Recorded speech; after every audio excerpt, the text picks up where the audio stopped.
उन दिनों की प्रसिद्ध राजधानी। कुछ भिक्षु भिक्षाटन करके भगवान के पास वापस लौट रहे थे कि अचानक बादल उठा और वर्षा होने लगी। भिक्षु सामने वाली विनिश्चयशाला अदालत में पानी से बचने के लिए गए। उन्होंने वहां जो दृश्य देखा वह उनकी समझ में ही ना आया। कोई न्यायाधीश पक्षपाती था, कोई न्यायाधीश बहरा था, सुनता नहीं था ऐसा नहीं, कान तो ठीक थे, मगर उसने पहले से कुछ मान रखा था, इसलिए सुनता नहीं था, इसलिए बहरा था। और कोई आंखों के रहते ही अंधा था। किसी ने रुष्वत ले ली थी, कोई वादी प्रतिवादी को सुनते समय झपकी खा रहा था, कोई धन के दबाव में था, कोई पद के, कोई जाति वंश के, कोई धर्म के। और उन्होंने वहां देखा कि सत्य झूठ बनाया जा रहा है और झूठ सच बनाया जा रहा है। न्याय से किसी को भी कोई प्रयोजन नहीं, और जहां न्याय तक ना हो वहां करुणा तो हो ही कैसे सकती थी। उन भिक्षुओं ने लौटकर यह बात भगवान को कही। भगवान ने कहा, ऐसा ही है भिक्षुओं, जैसा नहीं होना चाहिए वैसा ही हो रहा है, इसका नाम ही तो संसार है। और तब उन्होंने ये दो गाथाएं कही। नतेन होती धम्मठो एनत्थम सहसा नये, योचा अत्थम अनत्थंच उभो निच्छे पंडितो, असाहसेन धम्मेन समेन नैति परे, धम्मस्य गुत्तो मेधावी धम्मठोवती पबुच्यति। बिना विचार किए यदि कोई धर्म निर्णय न्याय करता है तो वह धर्मस्थ न्यायाधीश नहीं है। जो पंडित अर्थ और अनर्थ, न्याय और अन्याय दोनों का निर्णय कर विचार, धर्म और समत्व के साथ न्याय करता है, वही धर्म से रक्षित मेधावी पुरुष न्यायाधीश है। गाथाएं तो सीधी साफ है, फिर भी गहरी है। अक्सर ऐसा होता है कि सीधे और सरल सत्य ही गहरे होते हैं। जटिल सत्य तो सिर्फ उथलेपन को छिपाने के लिए कहे जाते हैं। सीधी सादी बात में जितनी गहराई होती है उतनी और किसी बात में नहीं होती। बुद्ध के वचन सीधे सादे हैं, इन्हें समझने के लिए किसी बहुत बड़े पांडित्य की जरूरत नहीं। अगर ना समझने की जिद ही न कर रखी हो तो समझ लेना घट जाएगा। सूत्र के पहले इस छोटी सी कहानी को भी समझ लेना चाहिए। ये कहानियां बड़ी सारगर्भित हैं। श्रावस्ती नगर राजधानी थी, उस समय की बड़ी राजधानी थी। राजधानी सदा से ही पागलों का आवास रही है। राजधानी का अर्थ ही होता है जहां सब तरह के चोर, बेईमान, लुच्चे, लफंगे इकट्ठे हो गए। राजधानी का अर्थ ही होता है जहां सब तरह के चालाक 420 इकट्ठे हो गए। राजधानी में सब तरह के उपद्रवियों का अपने आप आगमन हो जाता है। अंग्रेजी में राजधानी के लिए शब्द है कैपिटल। वो शब्द बड़ा अच्छा है। कैपिटल बनता है कैपिटा से। कैपिटा का अर्थ होता है सिर। कहते ना पर कैपिटा। कैपिटल बनता है कैपिटा से। उसका अर्थ होता है जहां सिर ही सिर इकट्ठे हो गए।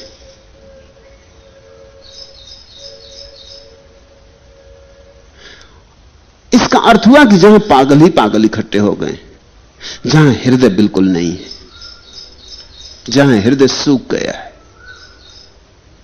जहां हृदय से कुछ भी नहीं घटता है, जहां हर चीज गणित से चलती, तर्क से चलती, खोपड़ी से चलती, जहां करुणा के कोई फूल नहीं खिलते। बुद्धि बड़ी कठोर है, गणित में कोई दया नहीं होती। गणित जहरीला है। और जहां तर्क से ही सब चलने लगता है वहां हम परमात्मा के बिल्कुल विपरीत हो जाते, क्योंकि परमात्मा की जीवन की जो धारा है वो भाव से बहती, हृदय में उसकी तरंगें उठती। तो श्रावस्ती थी राजधानी। बहुत बार यह सवाल भी उठा है बौद्धों को कि बुद्ध बहुत बार श्रावस्ती गए, इतनी बार श्रावस्ती क्यों गए? इन्हीं पागलों की वजह से गए होंगे। चिकित्सक वहीं जाता है ना जहां ज्यादा बीमार हो, चिकित्सक की वहां जरूरत भी ज्यादा होती। श्रावस्ती नगर कुछ भिक्षु भिक्षाटन करके भगवान के पास वापस लौट रहे थे। बुद्ध ने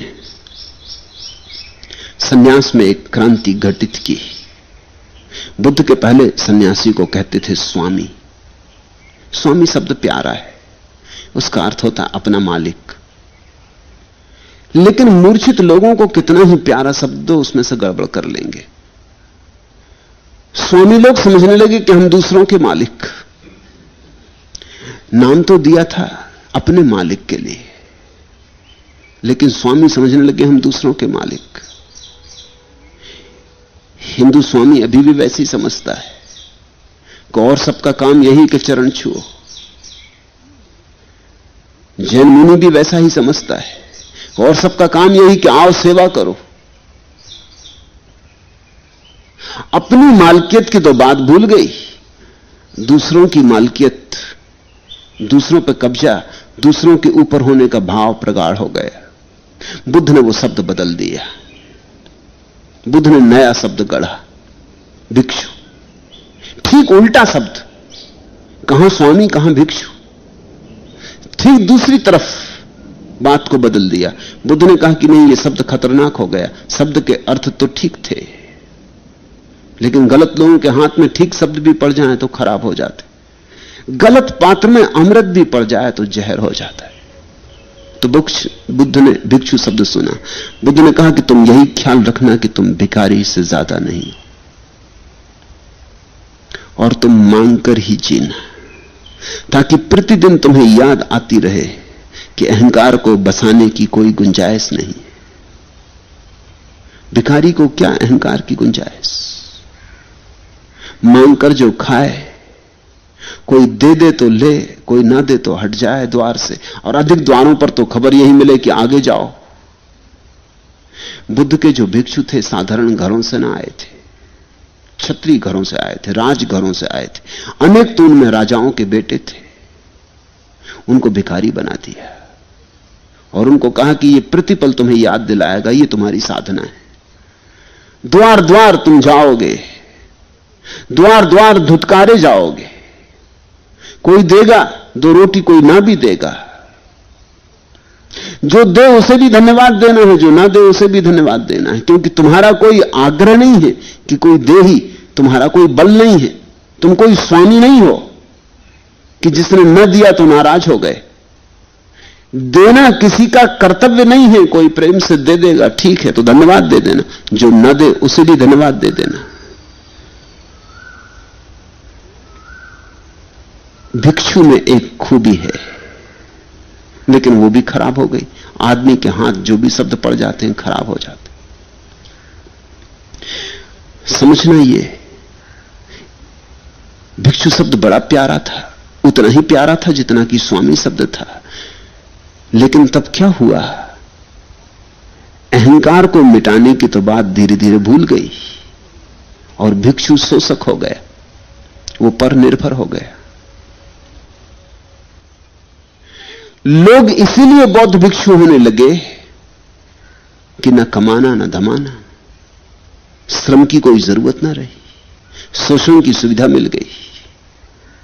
बड़ा समूह समाज के ऊपर जीने लगा, शोषक होकर जीने लगा। स्वामी खराब हो गया था, भिक्षु भी खराब हो गया। इसलिए हमें बदलते रहना होता है, फिर नए शब्द गढ़ने होते हैं, या पुराने शब्दों को फिर नया अर्थ देना होता है। मैंने फिर स्वामी शब्द का प्रयोग शुरू किया है, क्योंकि बौद्ध का भिक्षु पर निर्भर हो गया। और उन दिनों तो संपन्न दुनिया थी, कोई अड़चन न थी। गांव में आसानी से 10-50 लोग भिक्षु हो जाएं तो पल सकते थे। उन दिनों ऐसी दुनिया थी कि एक आदमी कमाता था और घर में 20 आदमी खाते थे, कोई अड़चन ना थी। एक और आदमी भीख मांग ले गया तो कोई अड़चन ना थी। अब वैसी दुनिया भी ना रही। अब तो 20 आदमी कमाए तो भी सबका पेट नहीं भर पाता। तब एक कमाता था, 20 का पेट भर जाता था। देना बहुत सुगम था, अब देना बहुत कठिन है। और अब भिक्षु बोझ है। इसलिए मैंने स्वामी की एक नई धारणा को जन्म दिया है। स्वामी तो तुम बनना, लेकिन हिंदू जैसे स्वामी नहीं। और तुम किसी पर निर्भर मत हो जाना।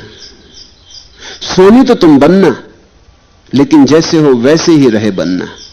दुकान करते तो दुकान जारी रहे, दफ्तर जाते तो दफ्तर जारी रहे, मजदूरी करते तो मजदूरी जारी रहे। तुम्हारा आर्थिक भार समाज पर किसी तरह से ना पड़े। स्वामी मालिक हो गया था हिंदुओं का। मालिक होकर भी खतरा है, क्योंकि जिनके तुम मालिक हो जाते हो उन पर निर्भर हो जाते हो। फिर उनकी तरफ तुम्हें ध्यान रखना पड़ता है, क्योंकि तुम्हारी कुर्सी वही संभाले हुए। अगर वो नाराज हो जाए तो कुर्सी गिर जाएगी। तो वो जैसा करते हैं, जैसा कहते हैं, वैसे ही मान के चलना पड़ता है। भिक्षु भी निर्भर हो गया। जिनसे तुम भोजन खाते हो, जिनसे तुम भोजन लेते हो, उनके विपरीत नहीं जा सकते। तो बुद्ध की बड़ी जो क्रांति थी वो भिक्षुओं के कारण समाप्त हो गई। भिक्षु क्रांतिकारी नहीं हो सकता। क्रांतिकारी तो वही हो सकता है जो अपने पर निर्भर है। पर निर्भर क्रांतिकारी नहीं हो सकता। अगर तुम किसी पर निर्भर हो तो क्रांति मर जाएगी। इसलिए फिर मैं सन्यासी के लिए स्वामी शब्द लौट आया हूं, क्योंकि स्वामी शब्द बहुमूल्य है, स्वयं की मालकियत। और इस बार स्वामी को किसी पर निर्भर नहीं होना, स्वनिर्भर रहना है।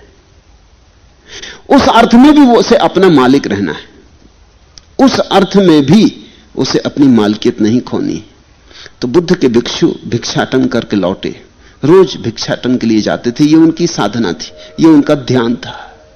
ये ध्यान का अनिवार्य अंग था कि रोज भिक्षा मांगने जाओ और देखो कैसा तुम्हारा मन जरा जरा सी बात से चोट खाता। किसी ने भिक्षा दे दी तो तुम प्रसन्न हो जाते, किसी ने ना दी तो नाराज हो जाते, किसी ने अच्छा भोजन दे दिया तो तुम खूब खूब धन्यवाद देते और बड़ा लंबा उपदेश करके आते।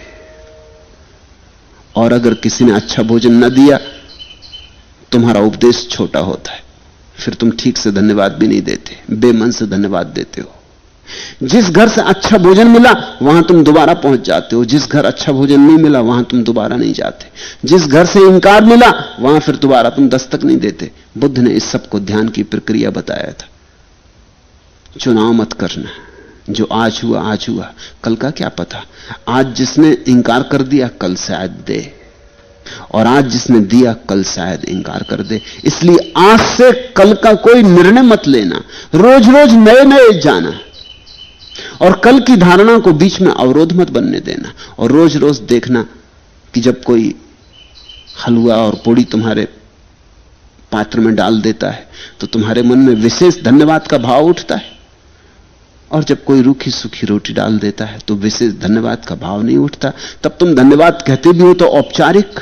इस सब पर ध्यान रखना, इस पर जागना, और धीरे धीरे ऐसी घड़ी आ जाए कि सब समत हो जाए, सब समान हो जाए। कोई अच्छा दे तो ठीक, कोई बुरा दे तो ठीक, ना दे तो ठीक, दे तो ठीक, और हर हालत में तुम्हारा तराजू कपे नहीं। तो भिक्षु इस ध्यान की प्रक्रिया को करके गांव से भिक्षाटन करके वापस लौट रहे थे। अचानक बादल उठा और वर्षा होने लगी।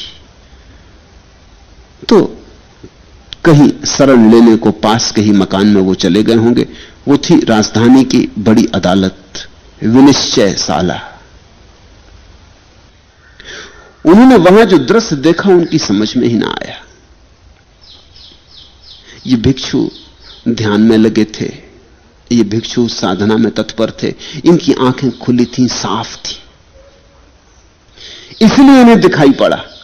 कोई संसारी गया होता तो दृश्य दिखाई ही नहीं पड़ता। हमें वही दिखाई पड़ता है जो हम देख सकते। इन भिक्षुओं के पास बड़ी स्पष्ट आंख रही होगी। इन्होंने वहां क्या देखा, ये बड़े हैरान हुए। देखा कि कोई न्यायाधीश झपकी खा रहा है, वादी प्रतिवादी दलील कर रहे हैं, न्यायाधीश झपकी खा रहा है। ये कैसे निर्णय करेगा? शायद इसने पहले निर्णय कर रखा है, ये सुनने की फिक्र भी नहीं पड़ा है, या शायद इसी नींद में ये निर्णय कर देगा। इसे इतनी भी चिंता नहीं है कि दूसरों का जीवन का सवाल है और ये झपकी ले रहा है। शायद रात देर तक ताश खेलता रहा होगा, या शराब पी होगी, या वैश्या के घर गया होगा, और ये निर्णय करने बैठा, लोगों के जीवन का निर्णय। किसी को देखा कि उसकी आंख से साफ पक्षपात दिखाई पड़ रहा है, साफ दिखाई पड़ रहा है कि उसने निर्णय पहले ही कर लिया है, अब तो वो काम चलाऊ सुन रहा है। शायद उसने रुष्वत ले ली है, शायद उसका कोई संबंध है, शायद उसकी कोई नाते रिश्तेदारी है, कोई भाई भतीजावाद है।